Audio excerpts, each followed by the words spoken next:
So take us back to 1989 when you were a crew member. What dreams were you carrying back then? And did you ever imagine that you will become a COO and then a CEO? Never. So for that to be fixed, you have to unlearn your ability to create solutions to the problem and let them think about it. Kailangan ulit ng trust nun eh. Yes. Trust to your people that they will do it. Right. And that's how life is. And Sometimes we fail and we learn. Diba? How else can we grow? How else can we improve ourselves? Yes. What was your proudest moment as a CEO? As a CEO, it's really coming up with a strategy for the brand that I was handling back then. What's one thing about you people wouldn't normally expect but says a lot about who you are? Faith.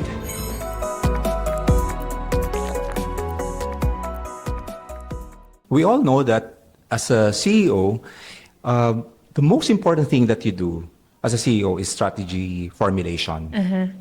And what I realized about formulating strategy, of course, we talk about SWOT analysis, scanning of the environment and all those things so that you can come up with the right strategies for your brand. And sometimes the strategies that you will formulate may be beneficial and sometimes challenging to the employees, which probably something that they wouldn't understand immediately. Let me give you an example. So if there is a company who's very tight in terms of money, profitability, he would then start looking at ways to manage your finances.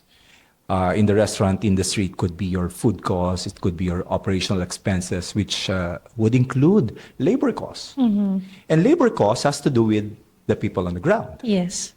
So when you tell your team that we need to reach a certain level of profitability, one of the things that you have to adjust would be labor cost. And even if you do it the right way, the right way is productivity. The right way is finding out how many people do you need at a particular time of the day. But even if you say that to a normal employee, if you cut my number of hours, you're actually affecting my life. So sometimes they don't see it that way. When you start looking at how can I manage cost, food cost for instance, you have to make sure that you don't put so many items to waste. And if you started out as a company that would say, it's okay to throw away all these items, but now you have to develop systems that would prevent over wastages. And so your team wouldn't understand that immediately because they would think, we don't do that before. And now you're asking us to do it. But this is part of the strategy formulation. And sometimes that's the connection that we want to have with the people on the ground. Some high-level strategies are meant to solve the problem of the company, but on the ground, it's a different perspective. Right. Different perspective, diba? But both would have the same output na we'd like to have. The company would like to make sure that it's profitable. But the profitability, if the company is not profitable, then definitely the people on the ground will be affected. That's the reality of the business. Yes. So there are so many things that you're trying to balance from the top. So many things that you're seeing, and maybe the people from other levels of the organization cannot see. I have this analogy about that, Sha. I would always tell my managers before that look at it in the perspective of you being in a building, first floor, second floor, third floor. When you're at the first floor, what do you see? The people in front of you. When you go to the second floor, you see other things than the face of the people in front of you. You see some cars, you see some trees, you see the environment going around it. And you go to third floor, fifth floor, sixth floor, 10th floor, well, you're seeing the biggest picture that you can see. It's no longer, who's that person there? It's about how would this environment affect the people on the ground. Right. You have a very colorful and brilliant journey when it comes to the corporate world. You started as a crew, and then you rose through the ranks. You became a COO and a CEO. So take us back to 1989 when you were a crew member. What dreams were you carrying back then? And did you ever imagine that you will become a COO and then a CEO? Never.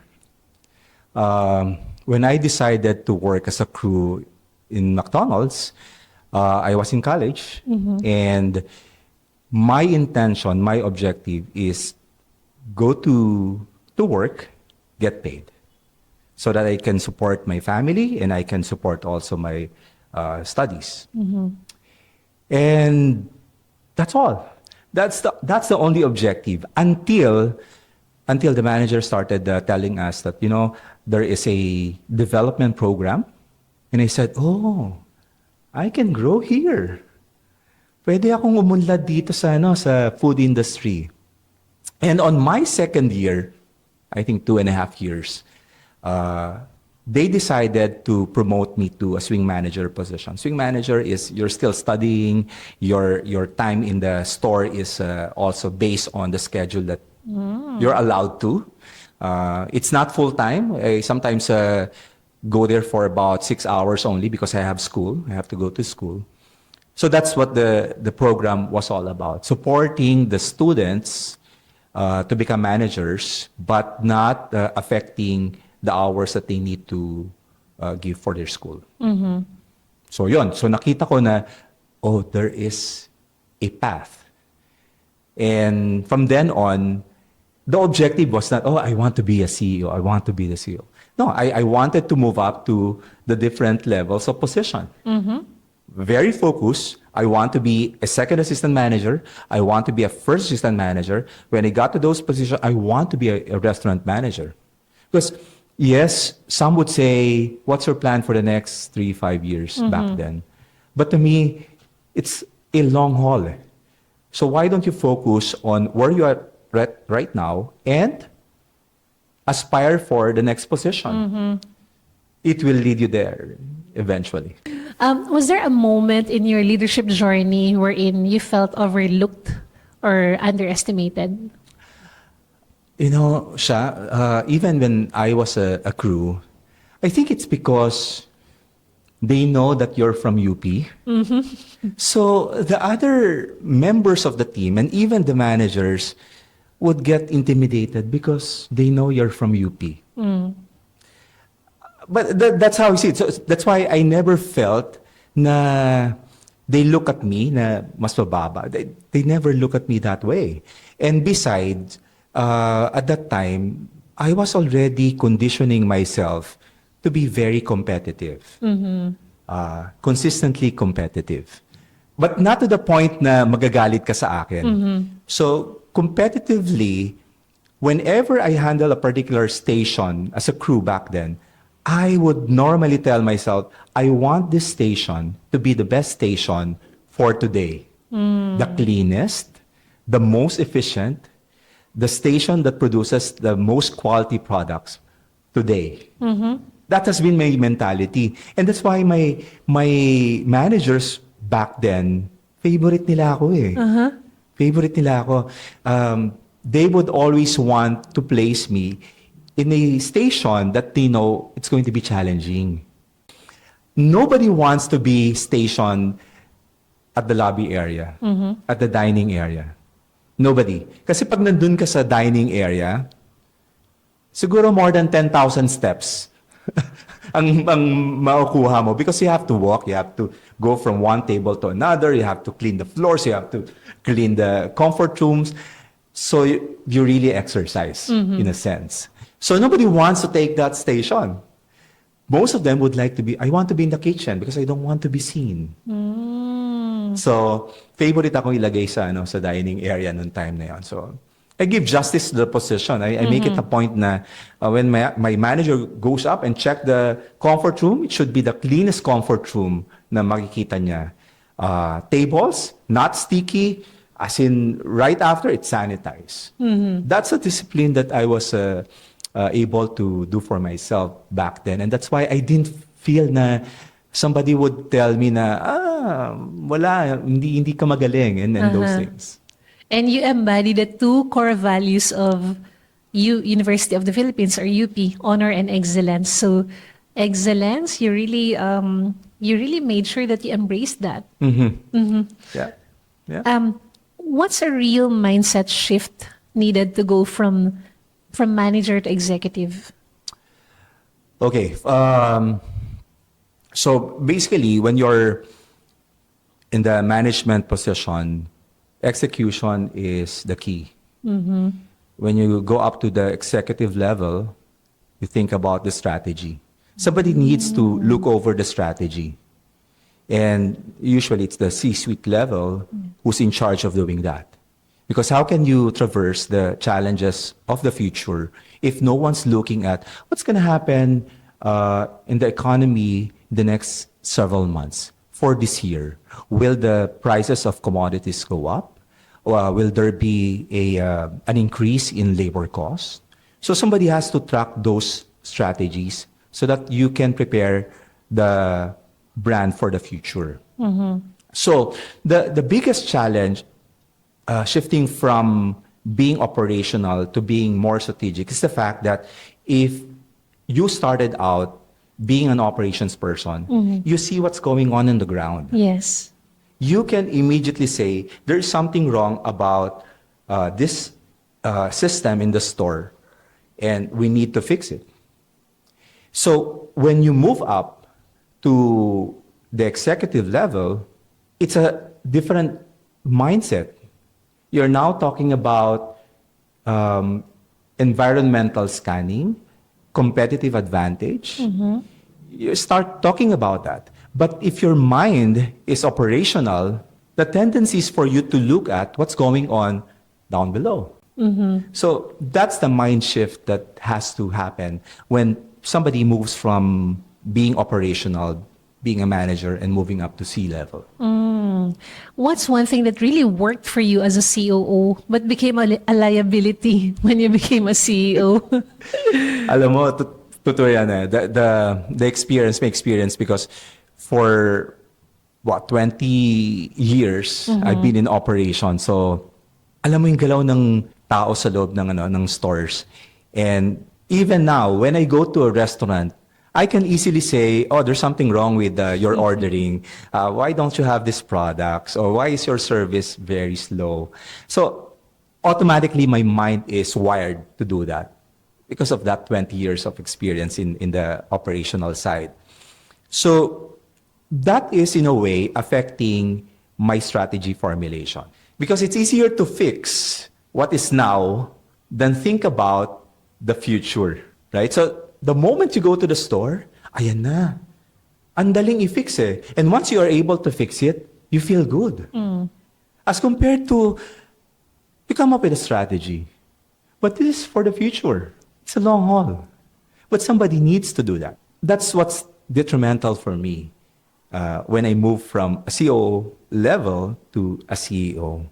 But again, it's really a mindset of telling yourself, ano ba yung role mo? Diba? Sometimes it's hard, but keep going back to that question. What is the role of the CEO? And sometimes you just have to trust the people below you. What were other things that you needed to unlearn when you became a CEO? Okay, one of the things that I needed to unlearn is unlearn how I used to troubleshoot problems when I was in operations, even when I was a COO. There is a pattern, there is a way for me to solve a problem. So let's say a problem is about high food costs or high utility costs. There is a sort of a list of things that I been doing in the past. So just apply it. But the moment you do that as a CEO and you start telling people you do this, do this, do this, what would happen? People will start relying on you. So instead of you thinking about the future, your time is dedicated now solving other people's problem. Kailangan ulit ng trust nun eh. Yes. Trust to your people that they will do it. Right. And I think there was a question last time. When do you allow your people to make decisions? Yes. I remembered somebody asked us about Right. it eh. Sabi ko, so when I was thinking about it, ang sagot ko doon is very simple.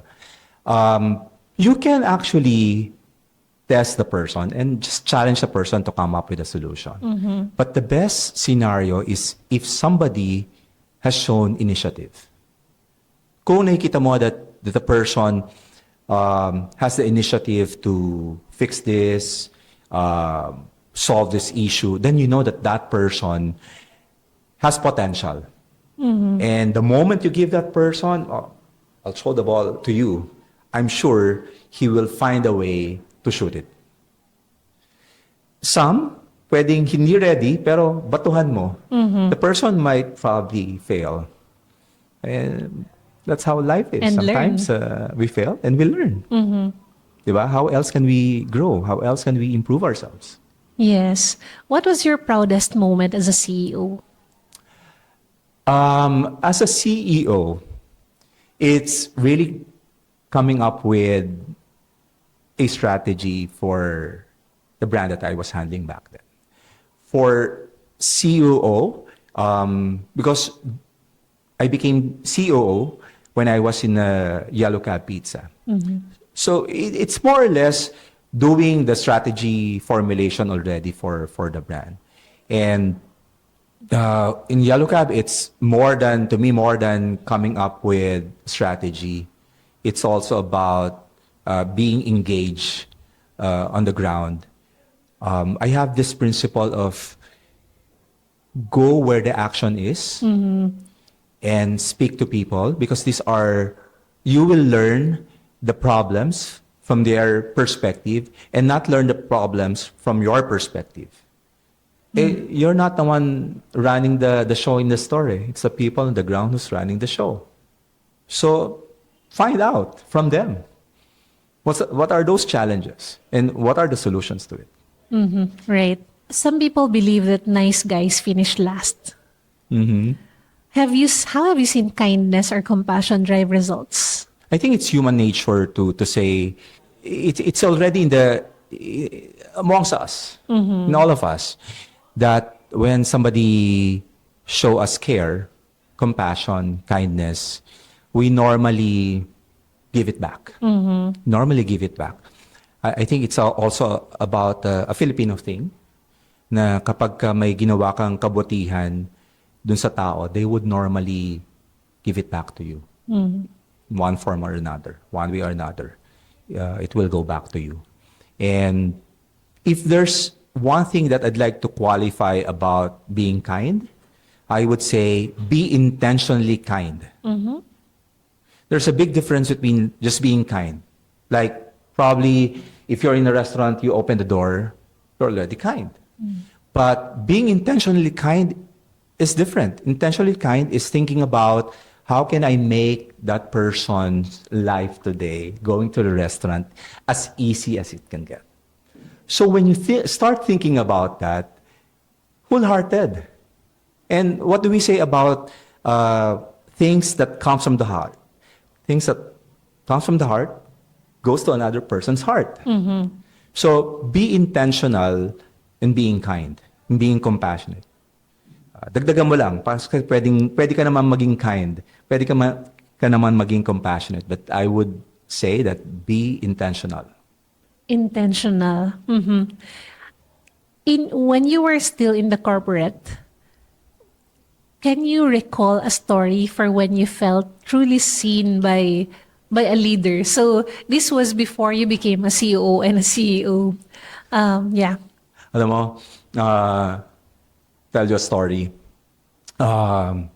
Year on year, whenever there's it doesn't matter whether it's Popeyes, it's Yellow Cab, it's Domino's Pizza.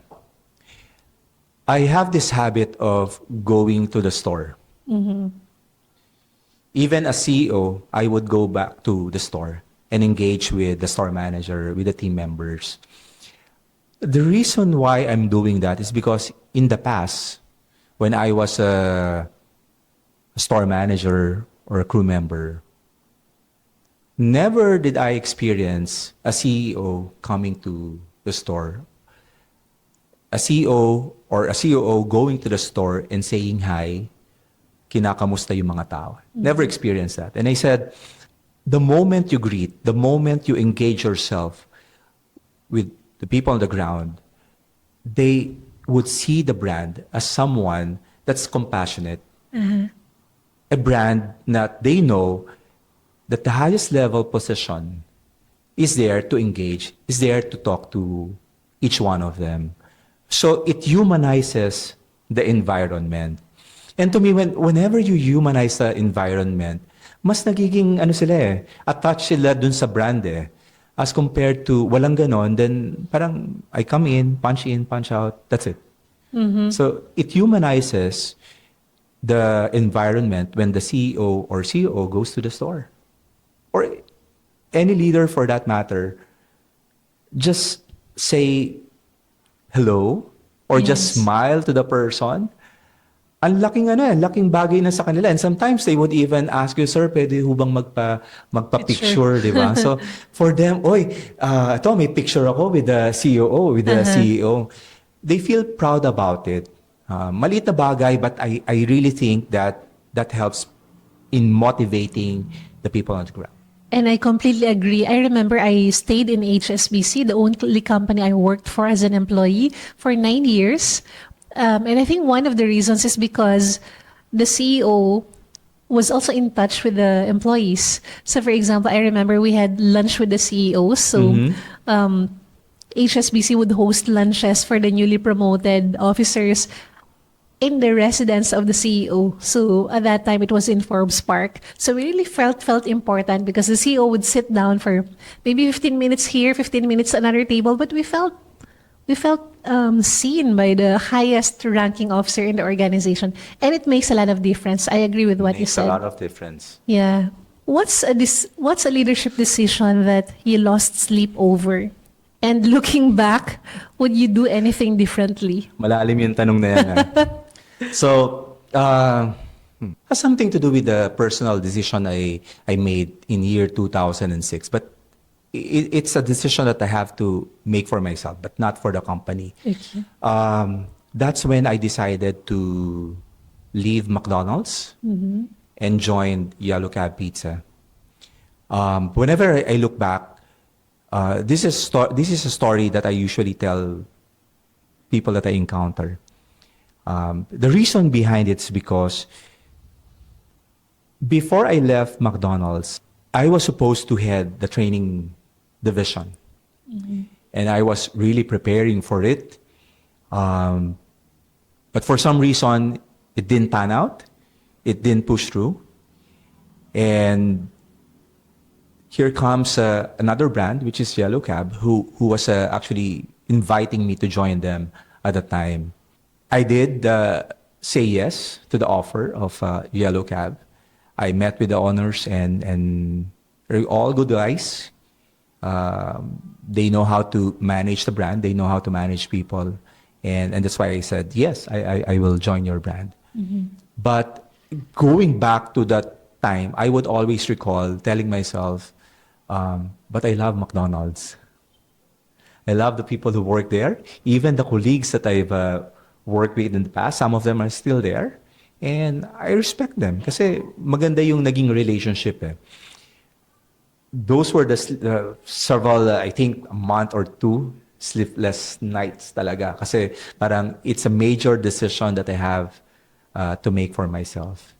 But the caveat there is, it's a higher role for Yellow Cab. And I said, this will be my way to influence more managers and team members so that they can be better managers in the future. Sabi ko, si McDonald's, maganda naman ang training niyan, programs niyan. So I'm sure it will be able to guide the brands, the personnels that are working for their brand. So maybe my task, my mission now is to help this brand, help their people, help the team members progress. And a lot of them actually progress. Some of them became operations manager. Some of them became area managers. Some team members was promoted to manager position. And I did a step back then wherein even if the person is not able to finish school, college, we took the chance of promoting them to manager. Wow. Because we know that the person is so dedicated. That's the only thing that's missing was hindi niya natapos yung school niya. But the person was dedicated. He would even help us solve the issues of the store. And we said, let's open this up.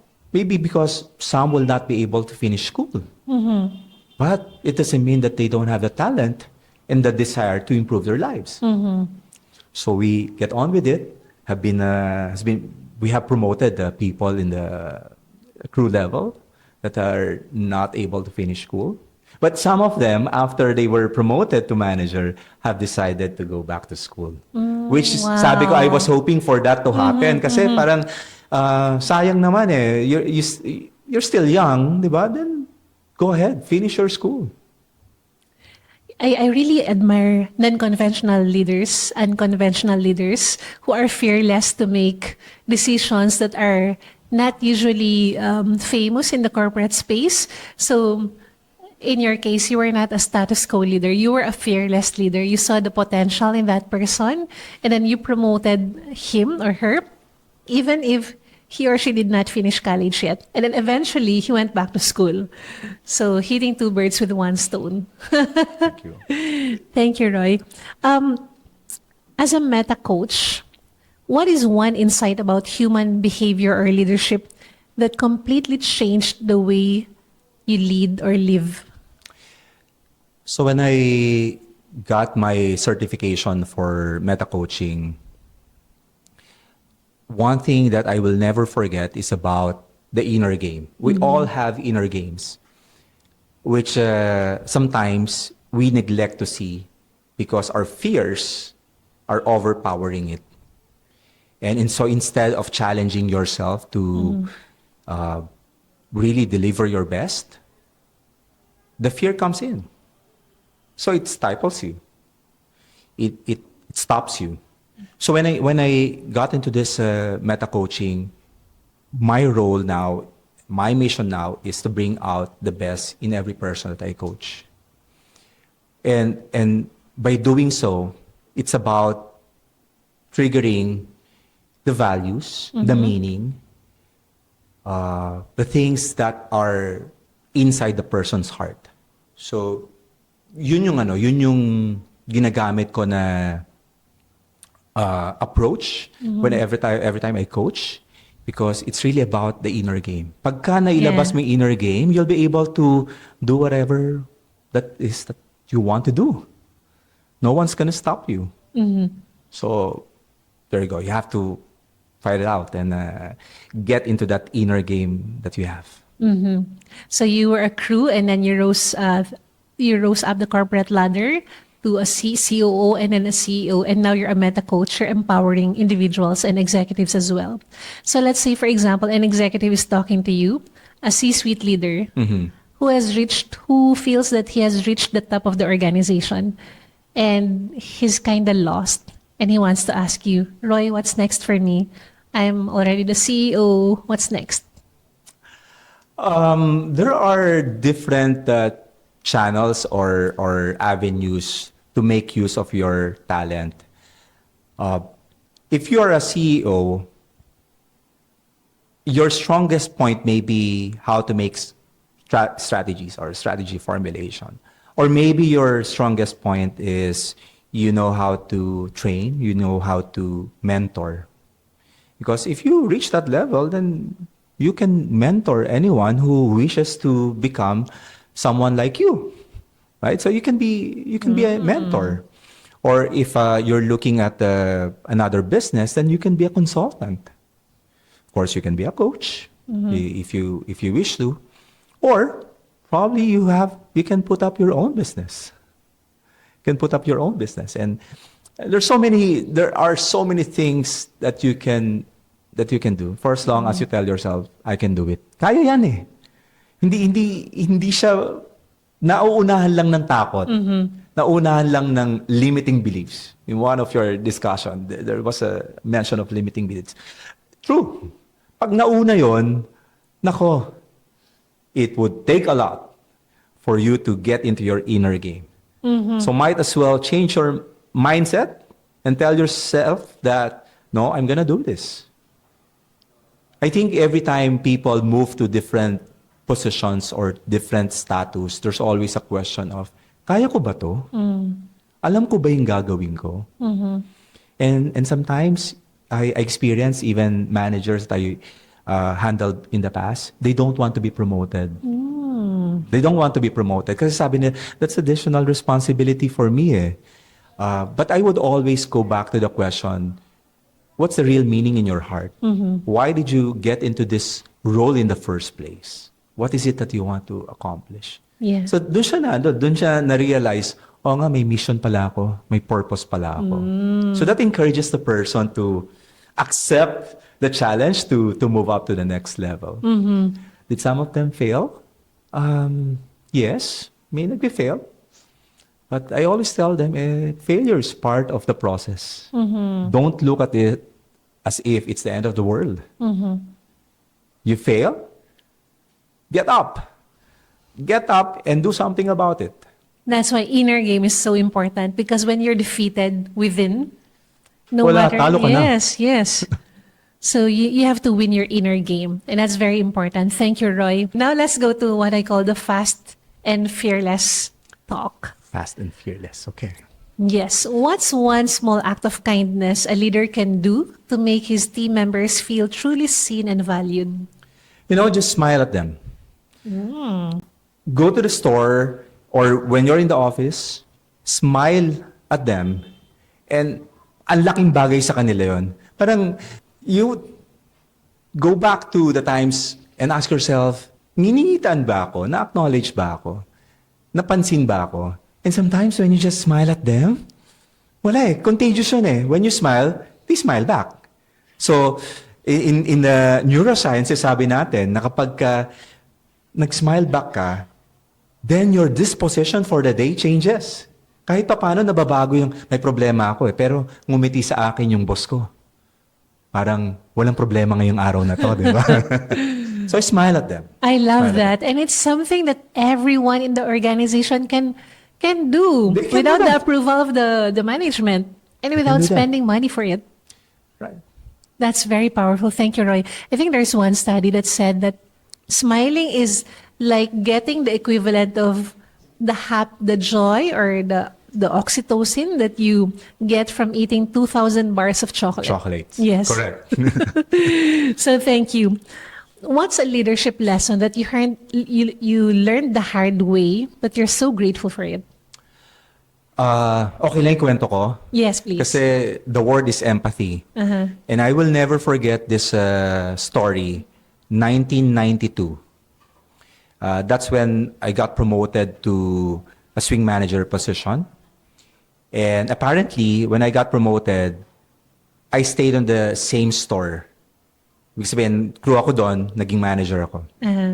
And the team members, the crew who are there are my friends. So, at times you would think na, hindi, susuportahan ka nila kasi mga kaibigan mo yan, di ba? Mga kaibigan, kasama sa trabaho.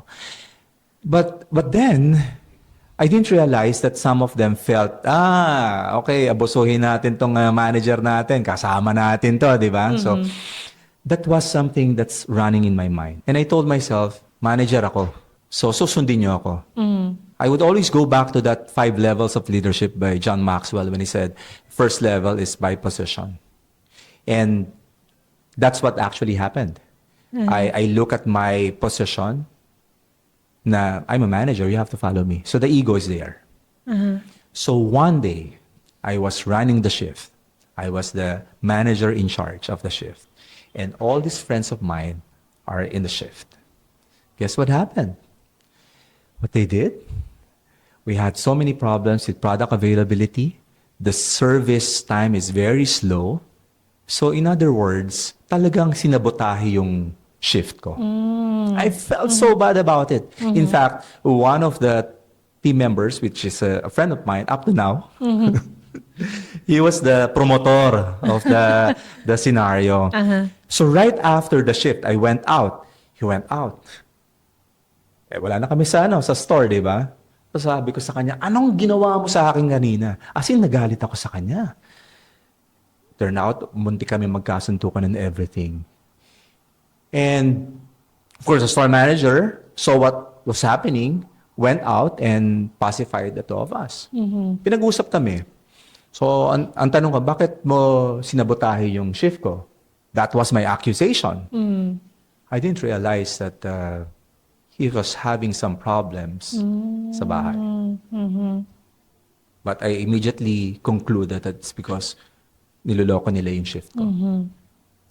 And after that, I realized, if only I took time to listen and show empathy to the person, will that person be able to support me better in my shift?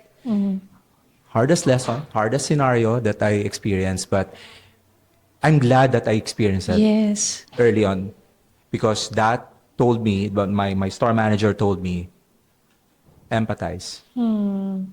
You will be more effective as a leader if you have empathy. That was such a powerful lesson to not jump in conclusions or judgments right away, but really to see where the other person was coming from. Thank you for sharing that, Roy. And it takes a lot of humility as well from someone of your caliber to share that story. Thank you. Thank you for sharing it. Welcome. So in the age of AI, what makes human-centered leadership more important than ever? Alam mo, there was siguro 2 years ago, 2 years or 3 years ago, I was invited to discuss about resilience. And one of the things that I mentioned as part of what a person can do to build resilience is to have a chat with ChatGPT. Ask anything that you want to ask ChatGPT. ChatGPT will give you the answers, possible answers to your questions. But is that it? No. There's something missing. It's the heart. It's the emotion. So in this age of AI, more than anything else, leaders must be able to engage and interact, because that's where your emotions would come out. That's where your heart is going to come out. So even, let's say, you ask ChatGPT for a possible solution to a question, to a problem that was raised by your team, it's okay. Ask ChatGPT, but make sure that before you say those answers to that person, reflect on it. Yeah. Put your heart into it, and then reply. Then respond to the person. Hindi dapat mawala yun yung heart na yun. Especially when you're leading people, when you're trying to influence people. The heart should be there. Right. I agree. Because there are a lot of things that ChatGPT don't know. And especially human things. That's true. What's one thing about you people wouldn't normally expect, but says a lot about who you are? Faith. And kasi no one would see me or recognize me as somebody na madasalin. There was even a point in my life that I never go to church. I pray, but I don't go to church. It's not something that I'm proud of. I realize that faith is part of your existence, and whatever it is that you need to do, you need to have faith. Be it when things are okay, not only when things are not okay. You need to trust God, and you need to have faith. And that's what I wanted to say to people. Probably you don't see it in me, but something that I'd like you to know, that my faith over the years has strengthened me. And actually, that's where we met, the Lord's boardroom. The Lord's boardroom. Yes. Thank you, Roy. If every leader in this world would tune in for 60 seconds to listen to this part of the podcast, what would you like to say to them? So in terms of being resilient, it's the Japanese proverb that says, fall 7 times, get up 8 times. It's not the end of the world. Make sure that you get up and put yourself up once again. And of course, the other thing is learn to listen. You don't know everything. So people around you can supplement information that you need, can give you more strategic ideas that you may need. So listen. Thank you. We're almost about to wrap up this conversation. Okay. I have 3 bonus questions for you. 3 bonus. Yes. Number 1 would be, what's one question you wish I asked you but didn't? Ang hirap naman ng tanong. I wish that you ask me, what kept me going? What kept you going? My family. Even up to now, yun yung baseline mo eh. That's the part that you should not miss out. Whatever it is that you need to do, yung pamilya mo eh. Yung pamilya yung reason kung bakit we do things na kailangan natin gawin. So it's my Amen. family. Yeah, I agree. And for my last 2 questions, what made you say yes to guest on the Fearless Possibilities podcast? So when we had that conversation in Lord's boardroom and we had that meeting right after, sabi ko, there is so much to learn from Sha.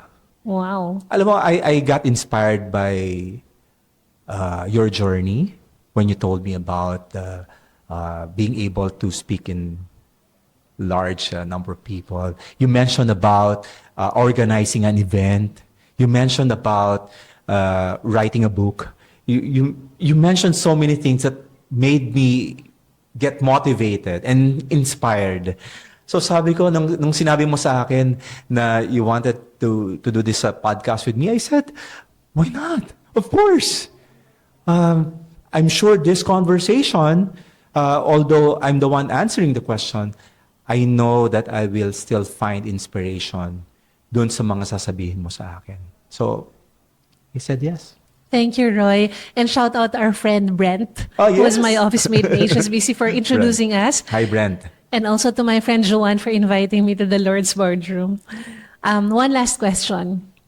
So, since you've been very generous in sharing your wisdom and stories with me, now I'd also like to ask you, to give you the opportunity to ask me a question. I would ask yung question that you wanted me to ask you kanina. What keeps you going? I really love what I'm doing. I feel like this is a playground for me. It's adventure, and it's also my way of giving glory to God. Like, I get so excited to wake up in the morning and do all the things that God is asking me to do. So I would say that I think I'm an obedient child of God. Well, I'm sure a lot of people, likewise for me, I appreciate what you're doing, and I know that you're able to inspire, motivate a lot of people every day. Maraming pinagdadaanan yung mga tao eh. And if they have a chance to listen to you in all those channels, from your book, from your podcast, I know that you're helping each one of them. May napupulot silang aral, and I'm sure nakakatulong yon for them to progress as well. Oh, thank you, Roy. Thank you for joining us on the Fearless Possibilities podcast. Thank you for having me, Sha. It's a pleasure to be part of this podcast of Sha Nacino. Thank you for tuning in to the Fearless Possibilities Leadership Podcast. If you enjoyed this episode, I have a small favor to ask. Please like this video and subscribe. It's a simple way to help us reach and inspire more leaders. Okay, I'll give you a few seconds to do that. Done? Alright, thank you so much. Again, this is Sha Nacino. Stay human and keep unlocking possibilities. See you in our next episode.